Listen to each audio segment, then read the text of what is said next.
Good morning. Let's begin our service by singing hymn number 267. Our God is all in all. His children cannot fear.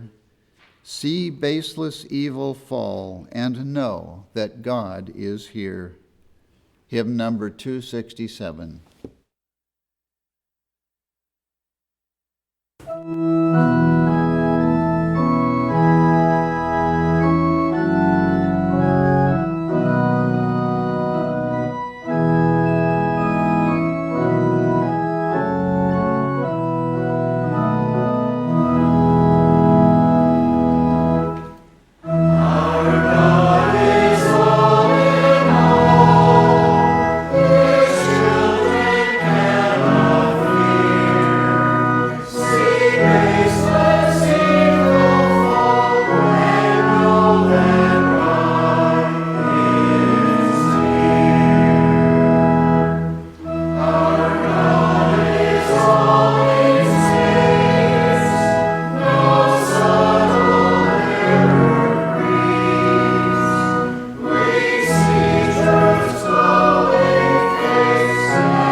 The Scriptural this morning will be given by Betty from California.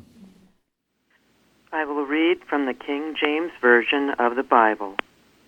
Psalms 23. The Lord is my shepherd, I shall not want. He maketh me to lie down in green pastures. He leadeth me beside the still waters. He restoreth my soul. He leadeth me in the paths of righteousness for his name's sake. Isaiah 55. Ho, every one that thirsteth, come ye to the waters, and he that hath no money, come ye buy and eat.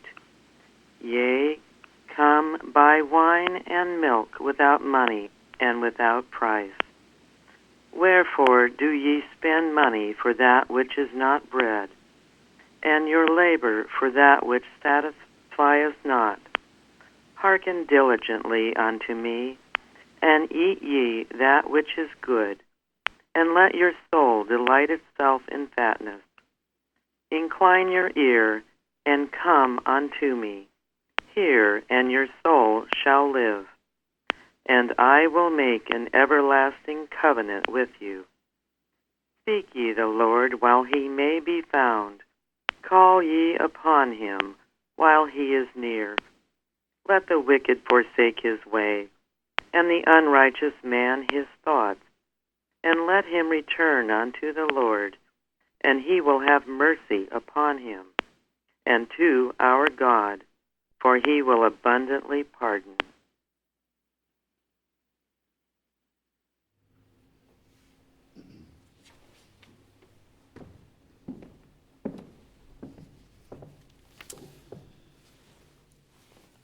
We will now have a moment of silent prayer and follow with the Lord's Prayer and its spiritual interpretation as given in the Christian Science textbook.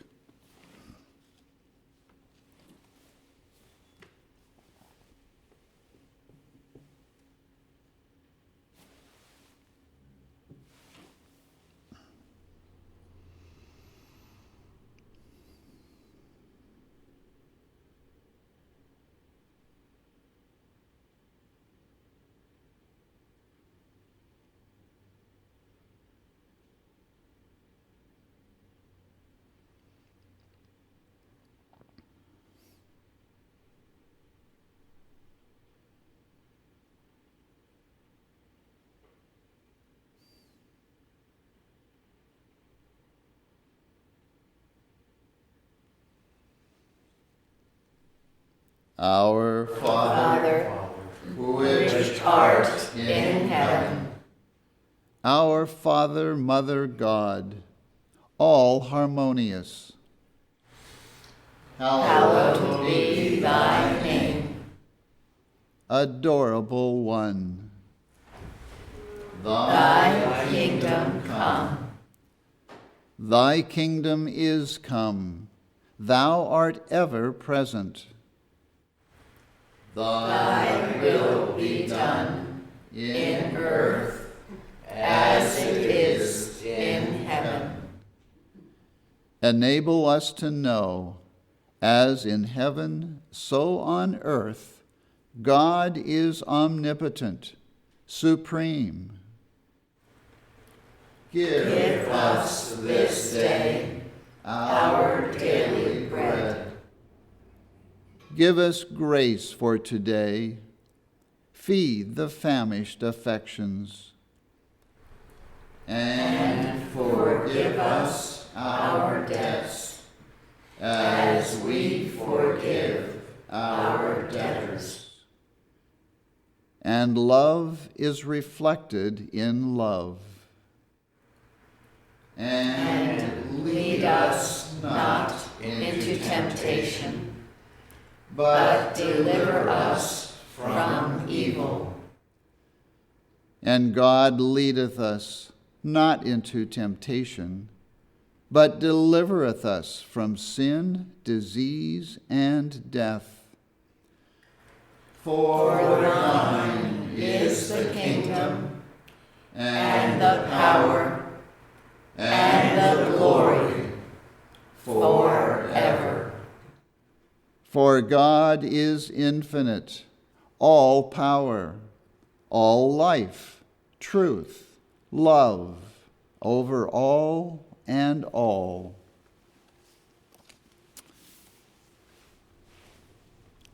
Let us now sing hymn number 423. Give me, O Lord, an understanding heart, that I may learn to know myself in Thee, to spurn the wrong and choose the better part, and thus from sinful bondage be set free. Hymn number 423.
Welcome to the Sunday morning service of the Plainfield Christian Science Church Independent. We have members and participants from around the world, and you can find us not only here in Plainfield, but on our website, plainfieldcs.com. And you can find us on YouTube, SoundCloud, Facebook, and Twitter, and now on Instagram. On YouTube, we have a channel that has over 2,000 videos. We have recordings of services and articles and hymns and classes. And if you like our music, you can listen to it on YouTube. We have some of the finest uplifting music you can find anywhere. Featured on our website is a very encouraging and instructive article by Louise Knight Wheatley entitled Faithful Over a Few Things, which brings out the importance of taking care of the little things in our lives before trying to take on the whole world. We begin each Sunday morning here at 10 a.m. with our roundtable discussion, which is a training session in Christian Science. And we just finished a really good one this morning. So if you missed it, check our website. You can listen to it anytime. On Wednesday evenings, we have a testimony meeting at 8:15 p.m. where you can hear testimonies of healings and lives changed through the study and practice of Christian Science. And if you don't live here, you can listen to our services either on our website, on YouTube, or from your telephone through a teleconference number that we provide. Also on Sundays at 11 a.m., we have a Sunday School for Children, which is also broadcast or takes place over a teleconference number. So if you don't live in the area, your child can still attend our Sunday School. So just call us and we'll be happy to give you the number. And your child will be most welcome. And for all of our services, we have a nursery for toddlers and infants. Next Saturday, we will have another Bible study session that will take place at 10 a.m. next Saturday. So check the website for study questions, and please join us next Saturday at 10 a.m. Everyone is welcome here. And that includes all of you who are listening and participating from around the world. And we will now have a reading of a testimony from the chapter entitled Fruitage in Science and Health, which attests to the healing power obtained by reading the Christian Science textbook.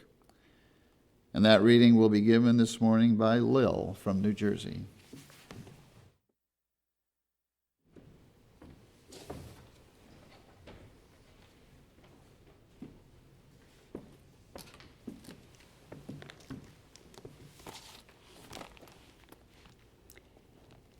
Page 662, a testimony from Scotland. I came to Christian Science purely for physical healing. I was very ill and unhappy, very cynical and disbelieving in regard to what I heard of God and religion. I tried to live my life in my own way and put religion aside. I was a great believer in fate and in willpower, and thought to put them in the place of God, with the consequence that I was led to do many rash and foolish things.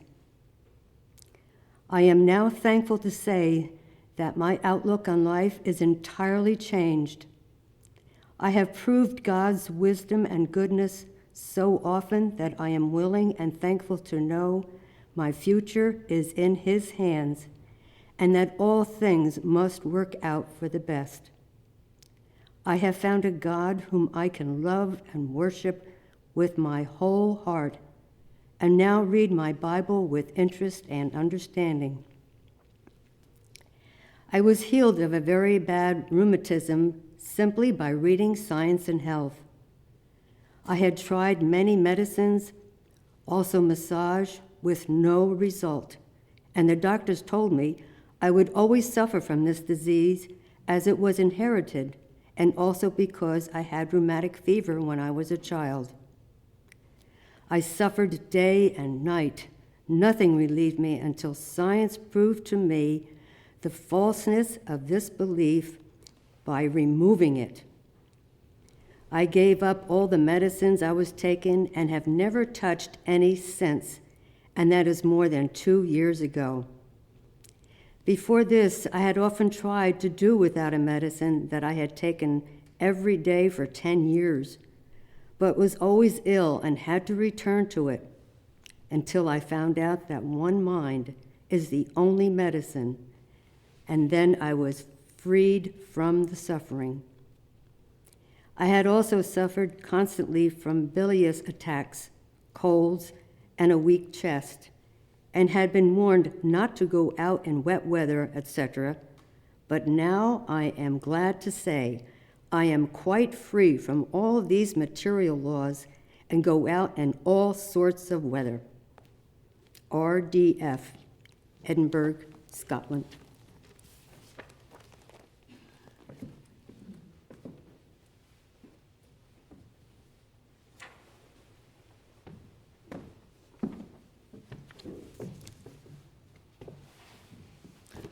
The lesson sermon for this morning can be found on page 14 of the Independent Christian Science Quarterly. Subject is soul. The golden text, Psalms. The Lord redeemeth the soul of his servants, and none of them that trust in him shall be desolate. The responsive reading is from Psalms. Truly my soul waiteth upon God. From him cometh my salvation. He only is my rock and my salvation. He is my defense. I shall not be greatly moved. My soul, wait thou only upon God, for my expectation is from him.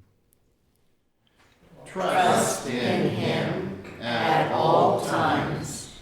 Ye people, pour out your heart before him. God is a refuge for us. O God, thou art my God. Early will I seek thee. My soul shall be satisfied as with marrow and fatness, and my mouth shall praise thee with joyful lips. Farrelly from Maryland will read from the Bible. The Holy Bible. Psalms. O give thanks unto the Lord, for he is good, for his mercy endureth forever.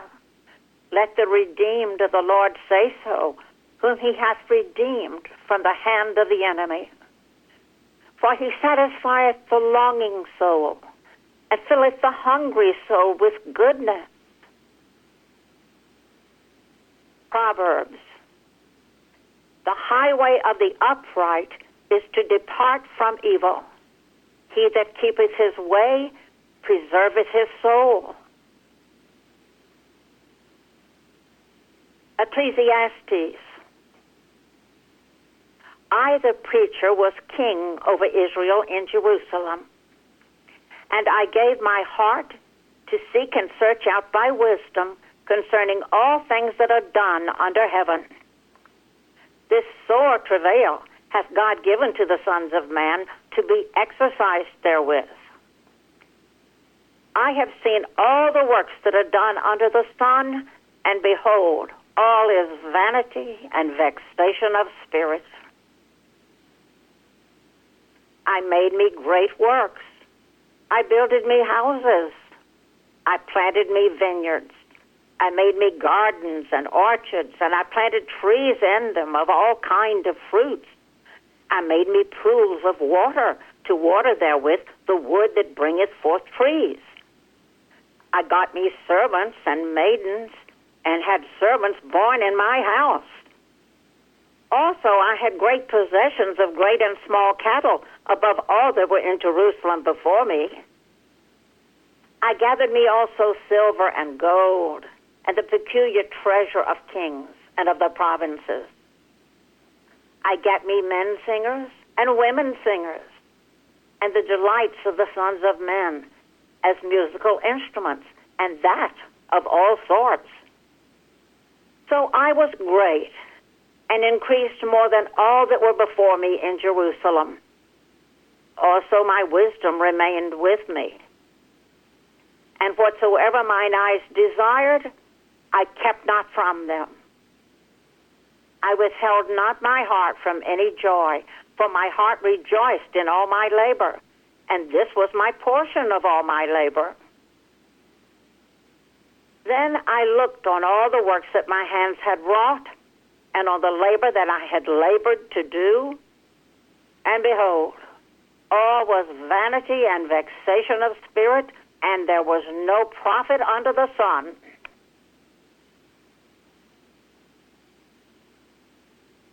Isaiah. For thus saith the Lord God, the Holy One of Israel, in returning and rest shall ye be saved. In quietness and in confidence shall be your strength, and ye would not. Is not this the fast that I have chosen?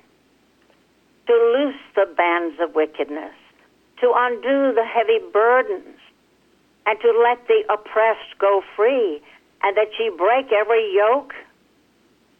Is it not to deal thy bread to the hungry, and that thou bring the poor that are cast out to thy house?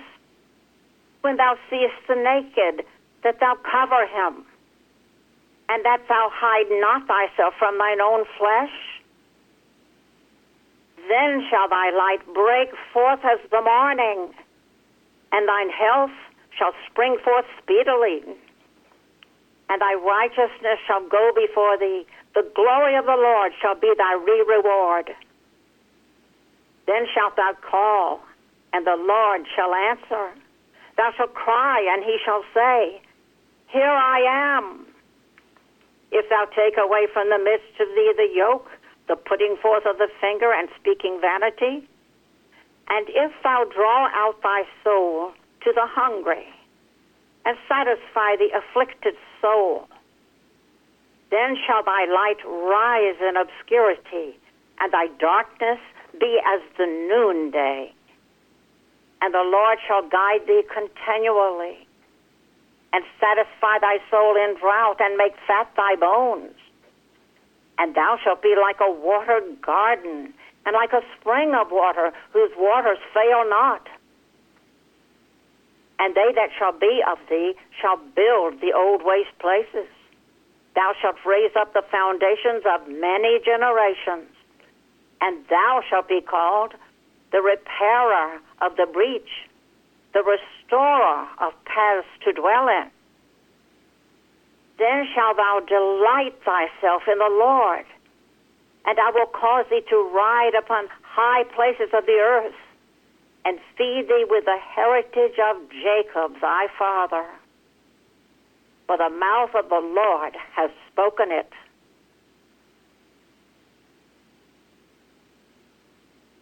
Matthew. And Jesus went about all Galilee, teaching in their synagogues, and preaching the gospel of the kingdom. Luke. And he spake a parable unto them, saying, The ground of a certain rich man brought forth plentifully. And he thought within himself, saying, What shall I do, because I have no room where to bestow my fruits? And he said, This will I do. I will pull down my barns and build greater, and there will I bestow all my fruits and my goods.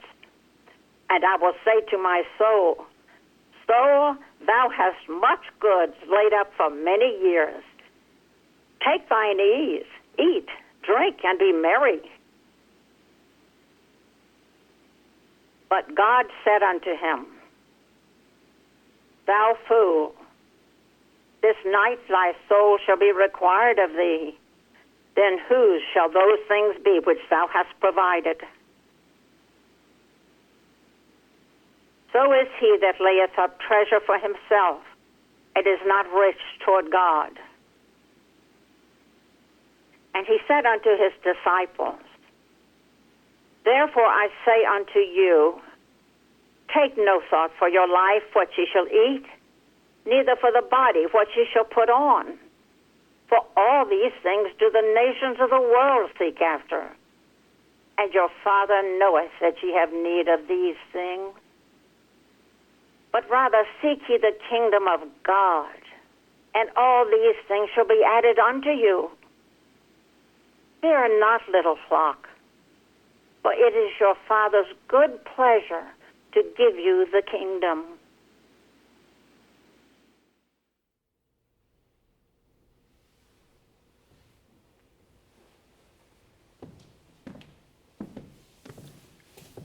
Florence from Georgia will now read. I will read correlative passages from our textbook, Science and Health with Key to the Scriptures by Mary Baker Eddy. Soul is the substance, life, and intelligence of man, which is individualized but not in matter. Man is the expression of soul. The Indians caught some glimpses of the underlying reality when they called a certain beautiful lake the smile of the Great Spirit. Life is the law of soul, even the law of the Spirit of truth, and soul is never without its representative. Man's individual being can no more die nor disappear in unconsciousness than can soul, for both are immortal. We cannot deny that life is self-sustained, and we should never deny the everlasting harmony of soul simply because to the mortal senses there is seeming discord. It is our ignorance of God, the divine principle, which produces apparent discord, and the right understanding of Him restores harmony. Truth will at length compel us all to exchange the pleasures and pains of sense for the joys of soul. Many theories relative to God and man neither make man harmonious nor God lovable. The beliefs we commonly entertain about happiness and life afford no scatheless and permanent evidence of either. Security for the claims of harmonious and eternal being is found only in divine science. An ill-attuned ear calls discord harmony, not appreciating concord. So physical sense, not discerning the true happiness of being, places it on a false basis. Science will correct the discord and teach us life's sweeter harmonies. Soul has infinite resources with which to bless mankind, and happiness would be more readily attained and would be more secure in our keeping if sought in soul. Higher enjoyments alone can satisfy the cravings of immortal man. We cannot circumscribe happiness within the limits of personal sense. The senses confer no real enjoyment.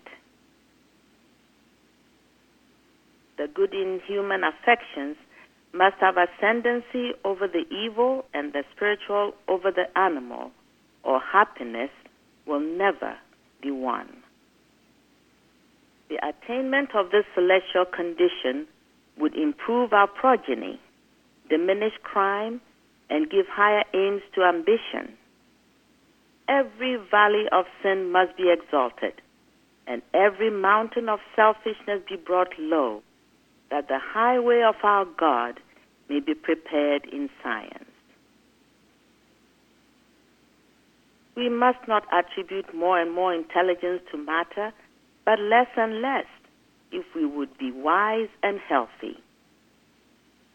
The divine mind, which forms the bud and blossom, will care for the human body even as it clothes the lily. But let no mortal interfere with God's government by thrusting in the laws of erring human concepts. The higher nature of man is not governed by the lower. If it were, the order of wisdom would be reversed. Our false views of life hide eternal harmony and produce the ills of which we complain. Because mortals believe in material laws and reject the science of mind, this does not make materiality first and the superior law of soul last. Through false estimates of soul as dwelling in sense and of mind as dwelling in matter, belief strays into a sense of temporary loss or absence of soul, spiritual truth. This state of error is the mortal dream of life and substance as existent in matter, and is directly opposite to the immortal reality of being. So long as we believe that soul can sin, or that immortal soul is in mortal body, we can never understand the science of being. When humanity does understand the science, it will become the law of life to man, even the higher law of soul, which prevails over material sense through harmony and immortality. In the order of science, in which the principle is above what it reflects, all is one grand concord. Change this statement. Suppose mind to be governed by matter or soul in body, and you lose the keynote of being, and there is continual discord.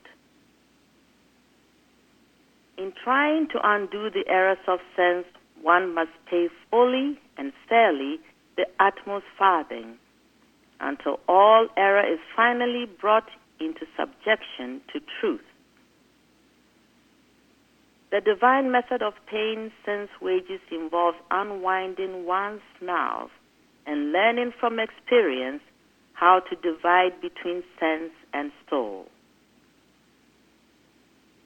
Sensual treasures are laid up where moth and rust doth corrupt. Mortality is their doom. Sin breaks in upon them and carries off their fleeting joys. The sensualist affections are as imaginary, whimsical, and unreal as his pleasures. Falsehood, envy, hypocrisy, malice, hate, revenge, and so forth steal away the treasures of truth. Stripped of its coverings, what a mocking spectacle is sin. Reason is the most active human faculty. Let that inform the sentiments and awaken the man's dormant sense of moral obligation, and by degrees he will learn the nothingness of the pleasures of human sense and the grandeur and bliss of a spiritual sense, which silences the material or corporeal. Then he not only will be saved, but is saved. It is the spiritualization of thought and Christianization of daily life, in contrast with the results of the ghastly farce of material existence. It is chastity and purity, in contrast with the downward tendencies and earthward gravitation of sensualism and impurity, which really attest the divine origin and operation of Christian Science. The triumphs of Christian Science are recorded in the destruction of error and evil, from which are propagated the dismal beliefs of sin, sickness, and death. The myriad forms of mortal thought, made manifest as matter, are not more distinct nor real to the material senses than are the soul-created forms of spiritual sense, which cognizes life as permanent, undisturbed amid the jarring testimony of the material senses. Science, still enthroned, is unfolding to mortals the immutable, harmonious, divine principle. Is unfolding life and the universe, ever present and eternal. Man is harmonious when governed by soul.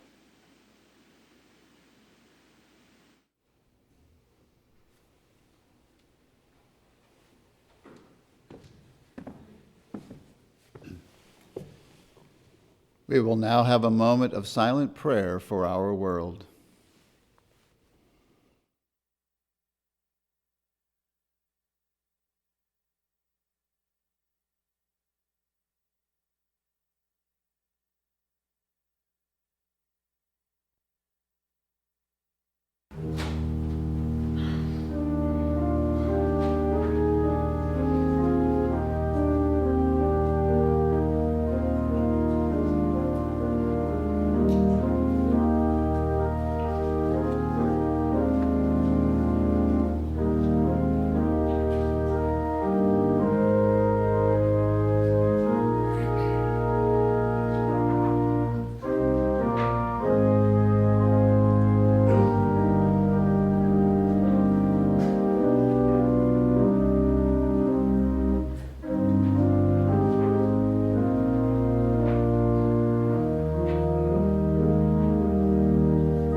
Let us now sing hymn number 208.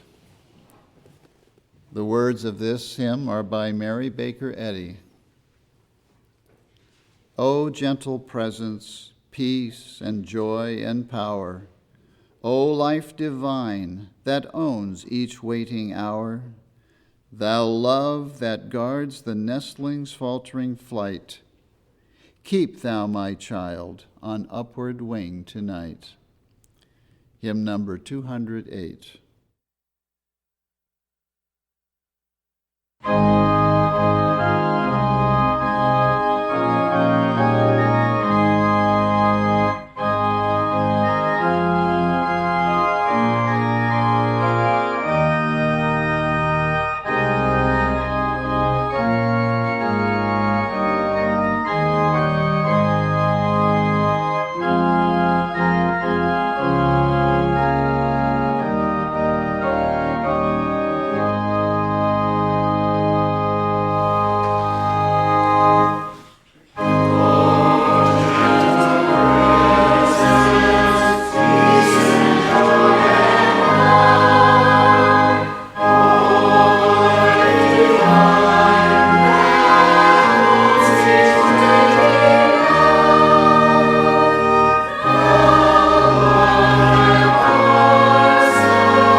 what they want to see.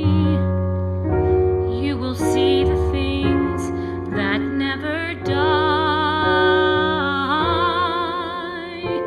You will know and recognize by simple childlike faith the priceless truth that others will deny. When others say he's just a man who liked to dream his dreams, when others call a miracle a myth, you will listen for eternity in moments as they pass, and see with spirit's eyes what others miss. Upon this rock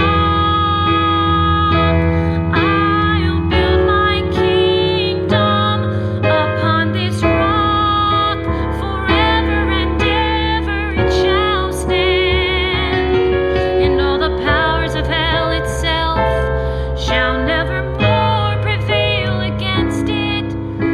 For hateful thrones are built on sinking sand. Upon this rock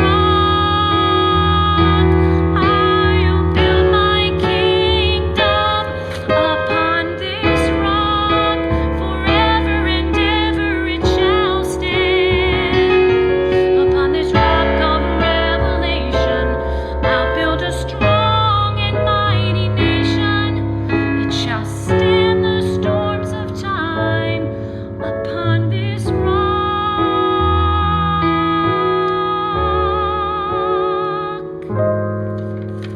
If in a simple carpenter you see the Son of God, if you will choose to lose what you could win, if you will give your life away for nothing in return, then you are where my kingdom will begin. Upon this rock I'll build my kingdom. Upon this rock forever and ever it shall stand, and all the powers of hell itself shall never more prevail against it. For hateful thrones are built on sinking sand. Upon this rock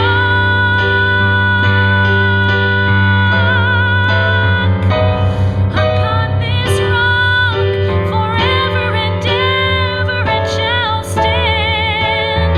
Upon this rock of revelation I'll build a strong and mighty nation, for it shall stand the storms of time. Upon this rock.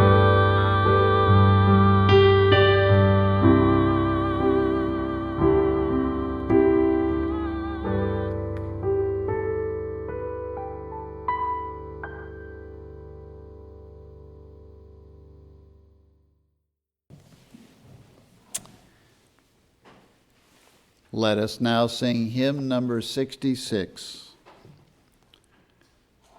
From these thy children gathered in thy name, from hearts made whole, from lips redeemed from woe, thy praise, O Father, shall forever flow.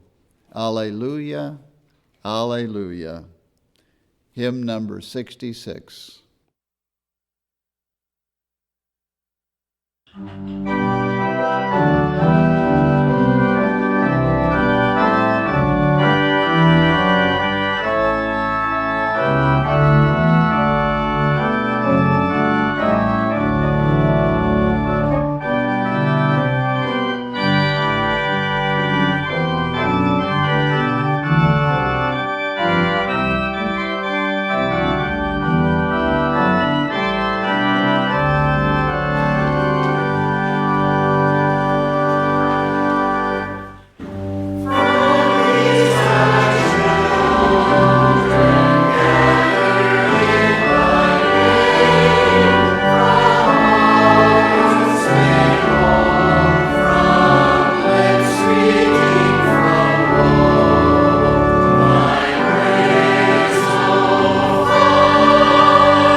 I will read from the Christian Science textbook, The Scientific Statement of Being, and the correlative passages from 1 John, 3rd chapter.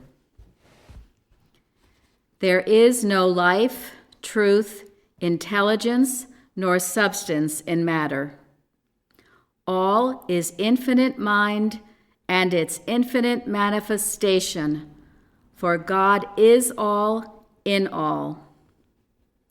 Spirit is immortal truth.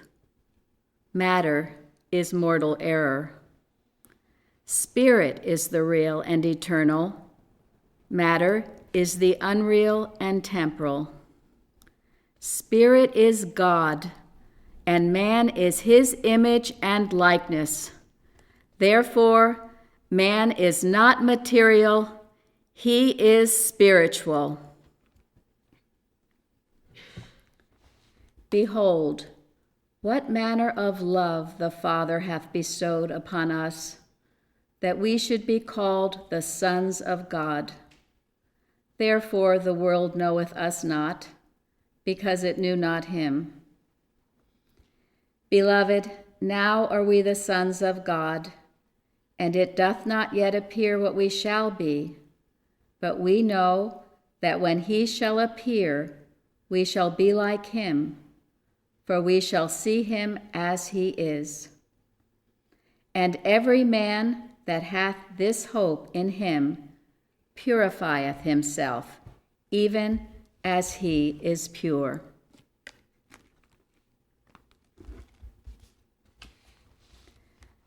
The Lord bless thee and keep thee.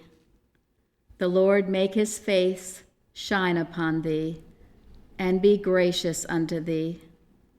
The Lord lift up his countenance upon thee, and give thee peace.